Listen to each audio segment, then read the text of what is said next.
It's time to get up, get out, do something.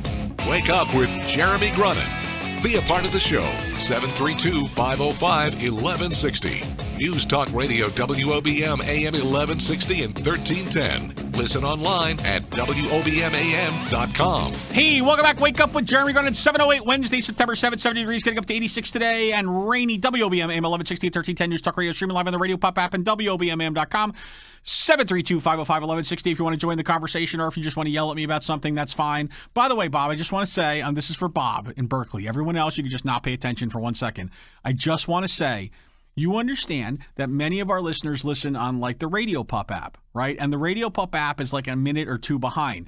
So if I start giving the timeout, people are going to get confused. They may get to work like late or something like that because they'll think that it's a different time. Then I'm going to have employers that are mad at me because I've made people late. It's a whole series of events that we're going to set off that I'm just scared about. I'm just telling you, that's my fear. I want you to allay my fear somehow, but that's what I got. Anyway, in studio with us now, we have Terri Martin. She's a clinical lung navigator at Community Medical Center here in beautiful Toms River, New Jersey. Good morning, Terri. How are you? Hi, good, Jeremy. How are you? I am fantastic. Just living the dream. So, Terri, why don't you tell folks what is a nurse navigator and how do you help patients with a cancer diagnosis?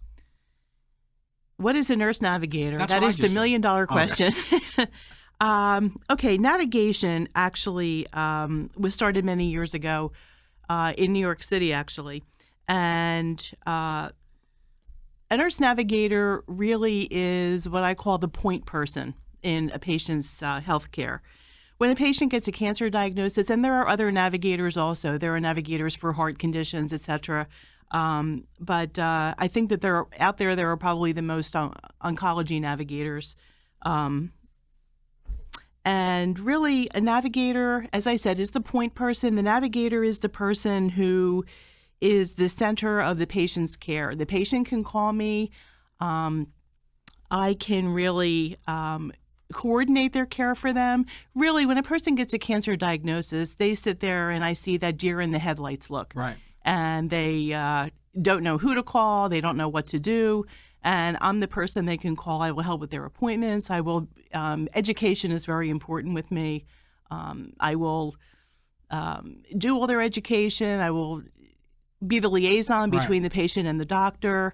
Whatever the patient needs, that's what I'm there for. Right. And your specialty is around lung cancer, right? That's correct. Okay. So there's a clinical lung navigator. Then you also have, like, I know the American Cancer Society has a patient navigator who helps folks with, like, wigs and Reiki and all of the kind of the softer skills, I would say. Your job is really to kind of help cancer patients navigate through the clinical end of things, which is what their medical journey is going to look like, right? That is absolutely right. All right, cool. Okay, so how did you decide to go down this road as a nurse? I know, my wife's a registered nurse, and I know nurses kind of they end up in different areas of expertise in different ways. How did you end up in lungs and lung cancer? I think I was always interested in oncology all the way back to nursing school. I did many other things through the years, and I think that in more recent years, I was living in Western Pennsylvania, and I worked at a facility where I started to hear the buzzword navigation. Right. And I went to the CEO at the time, and I said, what do you think about this? And luckily, he was a very innovative guy, and he said, you know what, let's try it out. And I became a breast navigator. I think part of it was from the dissatisfaction of seeing that patients were not getting what they needed, didn't know where to go, didn't know who to talk to. And I just really took off with the role. And of course, I think as a lot of people, there were members of my family with cancer. And right. As we all know. I realized how difficult it was for them. Yeah. So you realized that you could really make an impact here, and this was something that really kind of interested you. Absolutely. Cool. So how do patients kind of connect with you? How do you connect with patients? Like what is the what does a typical interaction look like, or when are you seeing them? How often are you seeing them? What does that look like? That varies by patient. Okay. Some patients I will meet with once. They can either reach me by phone. I meet some patients in radiation oncology. I meet some patients in the surgeon's office. Wherever I can find them and as early as possible. Right. I can do the most good for them. Sure. And a typical interaction, really, it can be 5 minutes. Hi, this is what I do. How can I help you? Give me a call and we'll talk about it.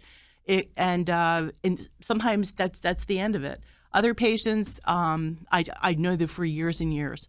Right. Get to know their families. Yeah, they keep calling. That must be hard because you become friends, I'm sure, with a lot. This is because your job is really to kind of hold their hand and walk them through the process to a large part. So, it's the big empathy card and making sure that you're there for them. And then, obviously, unfortunately, this is it's a horrible disease. So I imagine there must be some painful moments along the way as well, right? That's true. Yeah. That's true. Yeah. So that must be tough at times. Are there other there are other nurse navigators at the hospital, right? Besides you. There are. I work with lung patients. We do have a breast navigator. Cathay Wright works with breast patients. We also have a survivorship navigator, and her name is Cheryl. And Cheryl, survivorship is fairly new to the navigation world. She pretty much catches patients more toward the end of their treatment and comes up with a care plan for them. And she can work with them for a long time as to what's next. Cool. What's the most satisfying part of your job, do you think? The most satisfying part, I think, just knowing that I was there, that I impacted somebody's life and made this a little bit better for them. Right. Help them understand, know what to do next. Right. Yeah, and I don't think that's great. And I don't think that people realize, we don't hear as much about lung cancer anymore, right? And that's exactly right. It's almost like, when you realize that more Americans die from lung cancer than breast, colon, prostate, and pancreatic cancer combined.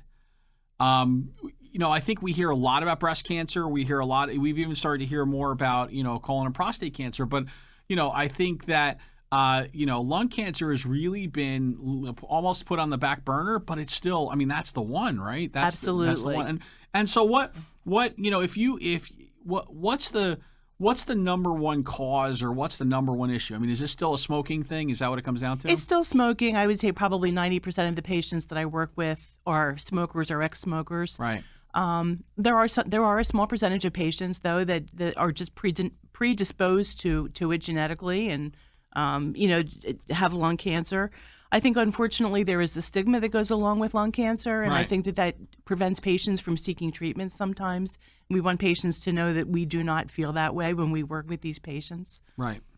And so it's usually curable if found early, right? That's correct. So when we come back, can we talk about kind of what what we do from a preventative standpoint, right? Like what that all looks like at the J. Phillips Sitter Regional Cancer Center, and what we recommend to kind of make sure that folks catch this on the front end, right? Yes, absolutely. Cool. Terri Martin, Clinical Lung Navigator, Community Medical Center. Wake Up with Jeremy Grunin, 7:16. Bob, back after this.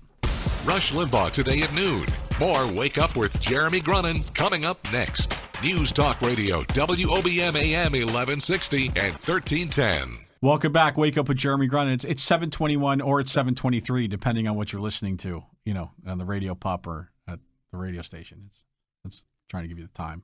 Could be somewhere in the middle now. I don't know. Maybe it's later. Who knows? All right, moving right along. We are here with Terri Martin. She's a clinical lung navigator at Community Medical Center. So we were talking a little bit about, preventing and diagnosing lung cancer early.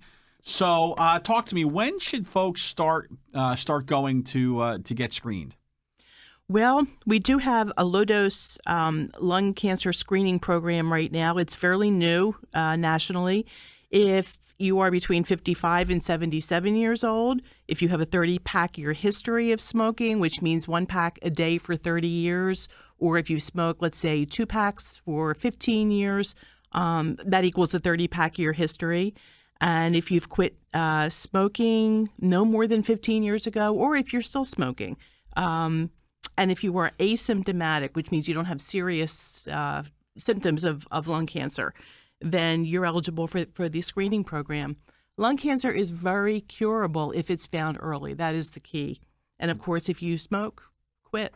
Yeah, that's a good call. And what about how you feel about vaping? That's probably safe, right?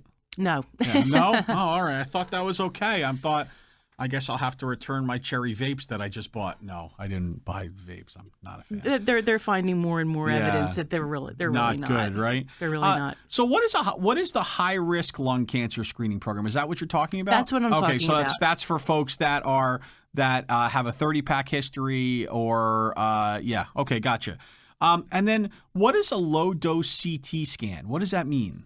That is something that we offer to people. The people that I just mentioned that meet those criteria, those people are considered high risk. And we do have a low dose CAT scan. Low dose means it's a much lower dose of radiation than a regular CAT scan. And a CAT scan is the best way to detect early nodules and early lung cancers. Right. What if I wanted a full dose of radiation? Like I think I deserve the full dose. I can't get that. We'll charge you for it. Oh, okay. I'm just saying. I mean, I feel like like Bruce Banner. I mean, how would he have ever become the Hulk if we were doing all this low dose stuff? Do you realize we would have missed out on one of the greatest superheroes in the history of superheroes? Well, he was around at a better time, I guess. I guess it was a little different then. All right. So why don't you talk to me about the Viren Lung Navigation System? What is that? The Viren Lung Navigation System is a system that we have where a patient can come in and get a biopsy. I'm here to talk about lung, but it's available for other organ sites as well. Okay. And where a patient used to have to go in and perhaps get lung surgery, the surgeon would actually have to go in and open them up to get a sample to take a biopsy. Now, with the Viren, they can go into an interventional radiologist, and the person we have that does the most is Dr. D'Angelo. I know that you know him. Yep. And they can actually go in. A person can go in for a same-day procedure. They can reach nodules now that were too small to get to before or too difficult to reach. And with the Viren lung system, it's kind of a GPS. It shows them exactly where to go. Right. So they can biopsy now those solitary pulmonary nodules, right? Exactly. See how I did that? Thank God for the internet, because I had no idea what a solitary pulmonary nodule was prior to just 7 seconds ago. But now now I'm all over it like a fumble. All right. How about something? I know you're all over this. What about CyberKnife? Talk to me. CyberKnife actually has nothing to do with a knife. CyberKnife is a treatment for, again, a solitary pulmonary nodule. You know what that is now. Yeah. CyberKnife can be used also for other sites besides lung, but for lung, it's actually bombarding the nodule with radiation.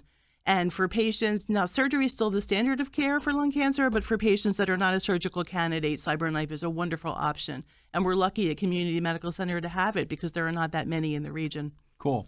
Very, very cool. So, okay, so when we get back, because it's now... we're almost at 7:26, unless you're listening on the Radio Pup app. Then we're at 7:28. I just want to make sure we're all familiar with the time, at least for the rest of this morning, because I'll totally forget about this going into tomorrow. When we come back, we're going to talk about Your Lung Health Breathe Easier. That's an education program coming Wednesday, September 21st to the Clarion that CMC is doing. I also want to give you your magic wand. Right, and see what you're going to do to change the world, make an impact on the world. Is that okay, Terry? That's fine. Cool. Terri Martin, Clinical Lung Navigator, Community Medical Center, talking to us about, lung cancer and navigating through it. 7:27 almost, unless you're on the Radio Pup app. No hometown view for us this morning, Zachary? No. We have Todd Starr. We have Todd Starr. Whatever. Anyway. Back after this. Hey, welcome back. Wake up with Jeremy Grunin, 7:34, Wednesday, September 7th, 70 degrees, getting up to 86 today and raining. WOBM AM 1160 and 1310 News Talk Radio, streaming live on the Radio Pup app and WOBMAM.com, 732-505-1160. Join the conversation. We are joined in studio by Terri Martin. She is the clinical lung navigator at Community Medical Center. Just want to go back for a second. If you were interested in more information on getting a lung cancer screening, you can call 732-557-8295, 732-557-8295 for more information there. Talk to me a little bit about the this education program, Your Lung Health Breathe Easier. It's coming up on the 21st of September, Wednesday at the Clarion. We've got a really nice program coming up. As you said, it's Wednesday, September 21st at the Clarion Hotel. We've got 3 physician speakers, Dr. Jim McCon, thoracic surgeon, Dr. David D'Ambrosio, who's a radiation oncologist, and Dr. Michael D'Angelo, interventional radiology. They will discuss lung cancer, its signs and symptoms, and the latest diagnostic and treatment options that are available. Also, patients will actually be able to, I should say attendees will actually be able to schedule a screening. Once they learn more about it, they will be able to schedule. We will have schedulers on site. It's a free dinner. It'll be a lot of fun. We have door prizes and hopefully very educational. As I said, there will be schedulers on site that can schedule attendees to sign up for a low-dose lung cancer screening. That's cool. Listen, and dinner is served. That's, you had me at dinner. Dinner is served. I'm all about food. So seating is limited, and pre-registration for that one is required. 888-724-7123 for more information there. Talk to me. There's a lung cancer support group as well? There is a support group. It is run by one of our oncology certified social workers. Her name is Tracy Barberi. And that is held the last Wednesday of the month from 2 to 3:30 at the Phillips Regional Cancer Center. And for more information on that, they can either call me or they can call 732-557-8000, extension 11303. Very cool. All right. Oh, so it's that time. It's that time, Terri. It's that time where we give you the magic wand, the pixie dust, the fairy dust, the ability just to wiggle your nose and make an impact on the world. So, Terri Martin, Clinical Lung Navigator, Community Medical Center, what is it you're doing with that wand? Of course, it's going to be medical related. My wish would be that people would practice prevention, not just for lung cancer, but taking care of themselves. So many diseases. This is my passion, prevention, taking care of yourself. Diet and exercise. I know we hear it every day and we're like, oh yeah, yawn. It is so important. It really will improve your health and if nothing else, make you feel better. Take care of yourselves. Go for your screenings. Very cool. Absolutely. Listen, it seems so basic and we say it on this show probably at least 500 times a week, right? Just go preventative, go get screened. The earlier you pick up on something, the quicker it is to be able to get treatment. And if you catch anything early at this point, it can be treated effectively. But if it takes too long, if you take too long, then and it's too far along, you find yourself in a difficult situation. So don't do that. Don't do that. Especially we've got such great medical institutions here in town, throughout Ocean County. Go take advantage of that. So there you go. Terri, if folks wanted to, if folks wanted to learn more about the hospital, do you know how they could do that? Is there like a website, you think, or maybe a Absolutely. Facebook page? Both. Okay, so there you go. You can go to the website, and that's through Barnabas Robert Wood Johnson. It's RWJ Barnabas, right? So I'll get you that real quick. Just hang on. It's no worries. Just feel free to fill. RWJ Barnabas. There you go. It is www.rwjbhinfo.org, and that'll take you the information there. You can search for Community Medical Center on Facebook and like them because, once you like them, they'll like you back, and that's important because we all need to feel liked. So there you go. And they can always call me. And how do they call you? I can steer them. My direct number is 732-557-8295. And as a navigator, if I can't help them, I will navigate them somewhere else. To somewhere else. That's what you do professionally. That's what I do. You professionally navigate people. That's very cool. That's right. Terri Martin, a registered nurse, RN, registered nurse, BSN, OCN, CBCN. That's a lot of. It's a lot of initials. That's a lot of initials. That means you went to a lot of school. That's true. That's good for you. Clinical Lung Navigator, Community Medical Center. Thank you so much for spending some time with us this morning. Thank you, Jeremy. I appreciate it. Absolutely. More Wake Up with Jeremy Grunin. After this break, we're at 7:39 right now, or 7:41 if you're on Radio Pub. Back after this.